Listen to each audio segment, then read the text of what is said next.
नमस्कार दोस्तों, आप सभी का स्वागत है मेरे चैनल मीडिया एफएएस पर। तो दोस्तों, आज के वीडियो हमारी रामायण सीरीज का तीसरा वीडियो है। मैंने अपने लास्ट वीडियो में डिस्कस किया था कि किस तरह से भगवान श्री राम का जन्म होता है, किस तरह से देवी सीता के स्वयंवर में भगवान श्री राम शिव धनुष को तोड़ते हैं और फाइनली माता कैकेयी किस तरह से देवी सीता और श्री राम को वनवास में भेज देती है। अगर अभी तक आपने उस वीडियो को नहीं देखा है तो उसका लिंक आपको ऊपर आई बटन में मिल जाएगा, आप उसे भी एक बार जरूर चेकआउट कर ले। और आज के इस वीडियो में हम बात करने वाले हैं दोस्तों भगवान श्री राम के एक अनन्य भक्त, कहे तो उनके सबसे बड़े भक्त यानी हम सबके प्रिय हनुमान जी के बारे में। इस वीडियो में हम आपको हनुमान जी के जन्म से लेकर उनका सारा वृत्तांत सुनाएंगे, यानी भगवान राम से मिलने से पहले उन्होंने जो कुछ किया वो सब इस वीडियो में हम चर्चा करेंगे, क्योंकि अब रामायण की सीरीज में टाइम आ चुका है कि हम हनुमान जी को भी इंट्रोड्यूस करें। तो ठीक है दोस्तों, बिना किसी देरी के वीडियो शुरू करते हैं। और अभी तक आपने अगर हमारे चैनल को सब्सक्राइब नहीं किया तो प्लीज इसे सब्सक्राइब कर दीजिए। मैं एक नया क्रिएटर हूं, तो अगर आप थोड़ा सा भी सपोर्ट करते हैं तो मुझे काफी अच्छा लगता है। तो ठीक है दोस्तों, लेट्स बिगिन। देखिए, मैंने आपको अपने रामायण के सबसे पहले वीडियो जिसमें रावण की चर्चा की थी, मैंने उसमें बताया था कि किस तरह से रावण ने जब सबसे पहली बार भारत में आक्रमण किया, उसने यहाँ पे वानरों पे आक्रमण किया था। और उस समय वानरों के कई राजा रावण से हार गए थे, और उन्हीं राजाओं में से एक थे वानर राज केसरी। केसरी जी को अपना संपूर्ण राजपाट खोना पड़ा था और वो सीधा यहाँ पे चले गए थे मेरू पर्वत। और यहीं पे केसरी जी की मुलाकात होती है एक श्रापित अप्सरा अंजना से, और वो यहाँ पे अंजना से विवाह कर लेते। अंजना जी को यहाँ पे ब्रह्मदेव ने श्राप देके एक अप्सरा से एक वानर कन्या बना दिया। अब यहाँ पे महाराज केसरी देवी अंजना से विवाह तो कर लेते, पर कई वर्षों के पश्चात भी उन्हें किसी संतान की प्राप्ति नहीं होती है, जिस कारण से यहाँ पे फाइनली देवी अंजना पवन देव की आराधना करने लगती और उनसे प्रार्थना करती है कि किसी भी तरह से उन्हें एक संतान की प्राप्ति हो। और जिस कारण से यहाँ पे पवन देव देवी अंजना से प्रभावित होते और उन्हें वचन देते कि वो उनकी सहायता जरूर करेंगे एक संतान की प्राप्ति के लिए। अब यहाँ पे दोस्तों हनुमान जी के जन्म को लेकर दो अलग अलग कहानियां हैं। अगर हम सबसे पहली कहानी की माने तो देखिए, जब भगवान श्री राम का जन्म हुआ था उस समय महाराज दशरथ ने पुत्रकमेष्ठी नाम का एक यज्ञ किया था, और इस यज्ञ से उन्हें एक खीर की प्राप्ति हुई थी, जिस खीर को उन्होंने अपने तीनों रानियों में बांट दिया था। पहली कहानी कुछ ऐसी है कि उसी खीर के एक भाग को पवन देव अपने साथ प्रवाहित करके ले गए थे और उसे उन्होंने देवी अंजना को दे दिया था। और उसी खीर को ग्रहण करने के कारण देवी अंजना गर्भवती होती है और फाइनली वो हनुमान जी को जन्म देती है, जिस कारण से कई लोग मानते हैं कि हनुमान जी कहीं ना कहीं राम जी और लक्ष्मण जी के भाई भी थे। पर यहाँ पे दोस्तों एक और इम्पोर्टेंट कहानी आती है, और जो काफी हद तक फैक्चुअल भी लगती है, क्योंकि हनुमान जी को यहाँ पे रुद्र अवतार कहा जाता है। तो ये कहानी कुछ ऐसी है, जब भगवान राम के जन्म का समय निकट आ रहा था उस समय भगवान विष्णु ने श्री महादेव से ये निवेदन किया था कि वो भी इस पृथ्वी पर अवतरित हो और वो उनकी सहायता करे, जिस कारण से यहाँ पे महादेव ने देवी पार्वती के साथ मिलकर दिव्य गर्भ में अपने अंशों से एक भ्रूण की उत्पत्ति की, और वो भ्रूण उन्होंने यहाँ पे पवन देव को दे दिया। और पवन देव ने जाके उस भ्रूण को यहाँ पे माता अंजना के गर्भ में स्थापित कर दिया, और इसी भ्रूण से आगे चल के हनुमान जी का जन्म होता है। और जिस कारण से दोस्तों हनुमान जी को, जैसा मैंने कहा, कि उन्हें शिव जी का 11वां अवतार अर्थात रुद्र अवतार कहा जाता है। तो अभी इस बात का कोई प्रमाण तो नहीं है कि इसमें से कौन सी कहानी सच है, पर आप इन दोनों कहानियों को ही सच मान सकते हैं, क्योंकि इन दोनों में हमारे प्रभु की महानता ही निर्धारित होती है।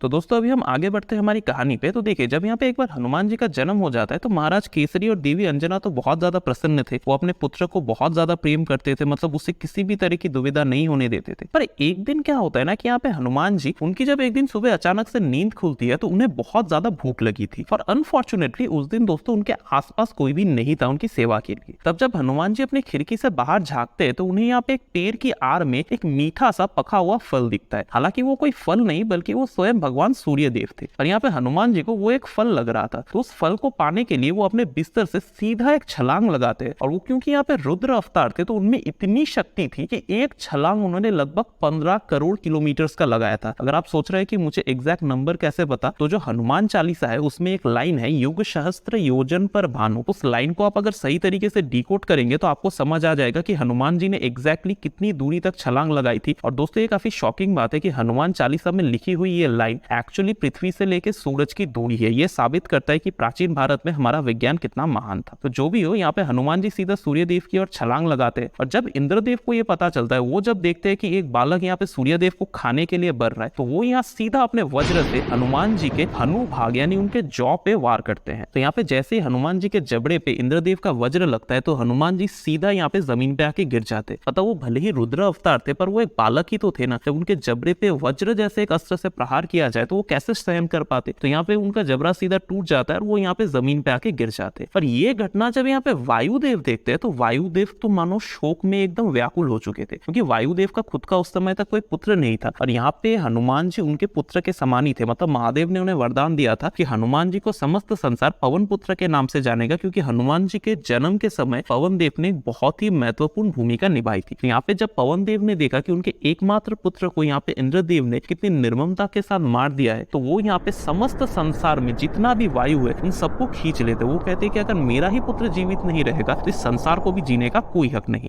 अब यहाँ पे जब पवन देव समस्त पृथ्वी से वायु को खींच लेते हैं तो मानो तीनों लोकों में यहाँ पे हाहाकार मच जाता है, क्योंकि अगर पृथ्वी लोक ही नहीं बचेगा तो तीनों लोकों का तो संतुलन ही बिगड़ जाएगा और वायु के बिना कोई भी जीवित नहीं रह सकता। तो यहाँ पे उसी पल दोस्तों सभी देवता, ब्रह्मदेव, ये सब आके वायुदेव से विनती करते हैं कि वायुदेव आप पुनः ये वायु प्रभावित करना शुरू कर दीजिए, क्योंकि बिना पवन के, बिना वायु के समस्त सृष्टि अस्त व्यस्त हो जाएगी। तब यहाँ पे वायुदेव सबको अपनी पीड़ा बताते हैं कि किस तरह से इंद्रदेव ने उनके नन्हे से बालक की हत्या कर दी। तो ये सुन के सबका भी मन काफी आतुर हो जाता है, क्योंकि हनुमान जी उस समय उम्र में बहुत छोटे थे और सब यहाँ पे जानते थे कि हनुमान जी के जन्म का असली उद्देश्य क्या था, पर फिर भी इंद्रदेव ने ऐसा एक घृणित कृत्य किया था। तो सब यहाँ पे इंद्रदेव से काफी नाराज होते। तब इंद्रदेव के कहने पर ही महादेव यहाँ पे हनुमान जी के शरीर में पुनः उनकी प्राण प्रतिष्ठा कर देते, क्योंकि महादेव को यहाँ पे संजीवनी विद्या आती थी। और यहाँ पे इंद्रदेव अपनी गलती सुधारने के लिए हनुमान जी को कुछ वरदान देते। जो उन्होंने सबसे पहला वरदान दिया था कि हनुमान जी का जो संपूर्ण शरीर है वो वज्र के समान बन जाए, यानी इंद्रदेव का जो अस्त्र है वज्र, उसे संसार का सबसे शक्तिशाली धातु से बना हुआ अस्त्र माना जाता है। तो यहाँ पे हनुमान जी का संपूर्ण शरीर ही संसार के सबसे शक्तिशाली धातु के समान मजबूत बन जाएगा। और इसके अलावा इंद्रदेव ये भी उन्हें वरदान देते हैं कि उनके किसी भी अस्त्र से, यानी इंद्रदेव के किसी भी अस्त्र से हनुमान जी पर कोई प्रभाव नहीं होगा। और क्योंकि यहाँ पे हनुमान जी के हनु भाग पे वार हुआ था, यानी उनके जबड़े पे वार हुआ था, इसी कारण से संसार आज से बजरंगबली को हनुमान के नाम से जानेंगी। और इसके अलावा बाकी के देवता भी उन्हें वरदान देते हैं कि उनके किसी भी अस्त्र से या फिर उनके किसी भी एलिमेंट से आगे चल के हनुमान जी को कोई नुकसान नहीं पहुंचेगा, यानी ना उन्हें वायु नुकसान पहुंचा सकता है, ना उन्हें जल नुकसान पहुंचा सकता है, ना अग्नि नुकसान पहुंचा सकता है। मतलब काइंड ऑफ हनुमान जी को यहाँ पे लगभग इमॉर्टैलिटी मिल जाती है। इसके अलावा ब्रह्मदेव भी उन्हें कई सारे अस्त्र शस्त्र, कई सारी शक्तियां देते हैं। और यहाँ पे वायुदेव उन्हें एक शक्ति देते हैं कि हनुमान जी का वेग यहाँ पे वायु से भी ज्यादा तीव्र हो जाएगा। तो इतने कम उम्र में हनुमान जी को जब इतनी सारी शक्तियां मिल जाती है तो अब उन्हें तो कोई नहीं रोक सकता। मतलब भले ही रुद्र अवतार है पर है तो बालक ही ना, और बालकों में शरारत तो होती है। और यही पे दोस्तों हनुमान जी की शरारत उनके लिए एक बहुत बड़ी समस्या खड़ी कर देती है।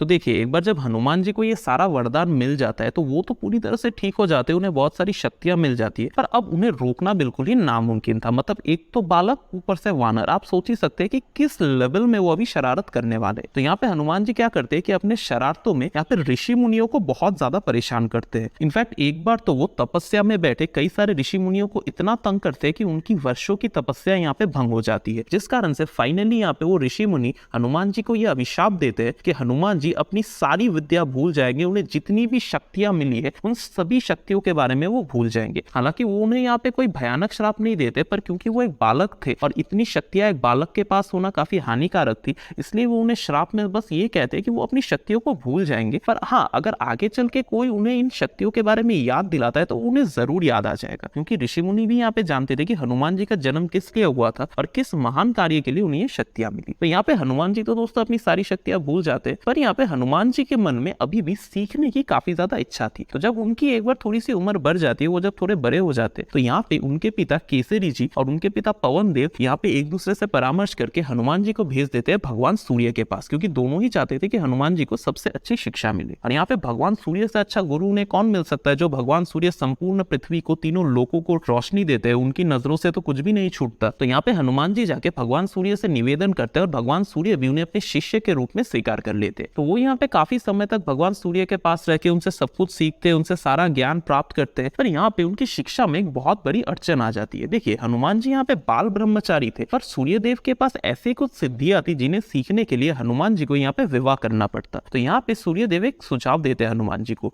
सूर्यदेव की एक पुत्री थी सुवर्चला, जो एक महान तपस्विनी थी, मतलब वो भी बाल ब्रह्मचारी थी, जिस कारण से यहाँ पे सूर्यदेव कहते हैं कि हनुमान जी उनकी पुत्री सुवर्चला से विवाह कर ले और सुवर्चला जी अपने विवाह के पश्चात पुनः पुनः तपस्या में लीन हो जाएगी और यहाँ पे सूर्यदेव के वरदान के कारण हनुमान जी फिर भी एक ब्रह्मचारी रहेंगे। तो हनुमान जी ऐसा ही करते हैं, वो यहाँ पे सूर्यदेव की पुत्री सुवर्चला से विवाह कर लेते और सुवर्चला जी विवाह के पश्चात पुनः यहाँ पे अपने तपस्या में लीन हो जाती है। अब हनुमान जी ने भले ही दाम्पत्य जीवन नहीं जिया था, पर वो फिर भी विवाहित थे, जिस कारण से वो अब सिद्धियां ले सकते थे और भगवान सूर्य के वरदान के कारण वो यहाँ पे ब्रह्मचारी भी थे। तो यहाँ पे फाइनली हनुमान जी भगवान सूर्य से सब कुछ सीख लेते, उनसे समस्त ज्ञान प्राप्त कर लेते और वो यहाँ पे पृथ्वी लोक पे आ जाते अपने पिता के पास और उनके पिता के आदेश पे वो यहाँ पे पहुंच जाते हैं महाराज बाली के पास उनकी सेवा के लिए, क्योंकि उस समय महाराज बाली समस्त वानरों के राजा थे और उन्होंने उस समय रावण को पराजित करके बाकी वानरों की रक्षा भी की थी। तो बाकी के वानर उन्हें बहुत ज्यादा मानते थे। तो यहाँ पे हनुमान जी पहुंच जाते हैं महाराज बाली के पास उनके दरबार में एक दरबारी के तौर पे। तो यहाँ पे दोस्तों अब तक हमने हनुमान जी की भगवान श्री राम से मिलने से पहले तक की संपूर्ण जर्नी के बारे में आपको एक शॉर्ट और बेसिक सा इन्फॉर्मेशन तो दे दिया है। जितने भी मेन पॉइंट्स थे मैंने वो सब यहाँ पे कवर कर लिए। पर दोस्तों अभी मैं अपने अगले वीडियोस में आपको भगवान श्री राम की आगे की सारी कहानियां, हनुमान जी से उनका मिलन और इसके अलावा हनुमान जी के एक पुत्र के बारे में भी बताने वाला हूँ। मुझे पता है कई लोगों को लगता है कि हनुमान जी बाल ब्रह्मचारी थे तो उनकी कोई संतान तो हो नहीं सकती, पर उनका एक पुत्र भी था, पर वो फिर भी बाल ब्रह्मचारी थे। मैं आपको ये कहानी आगे बताऊंगा। दोस्तों अगर आप उन वीडियोस का भी नोटिफिकेशन पाना चाहते हैं तो हमारे चैनल को जरूर सब्सक्राइब कर दीजिए। जैसा मैंने कहा एक नया क्रिएटर हूं तो थोड़ा सा सपोर्ट कर दो यार। तो ठीक है, आज के लिए वीडियो बस यहीं पे खत्म करते हैं। मिलेंगे आपसे किसी और दिन किसी और नए कंटेंट के साथ। तब तक के लिए टाटा बाय बाय, जय हिंद।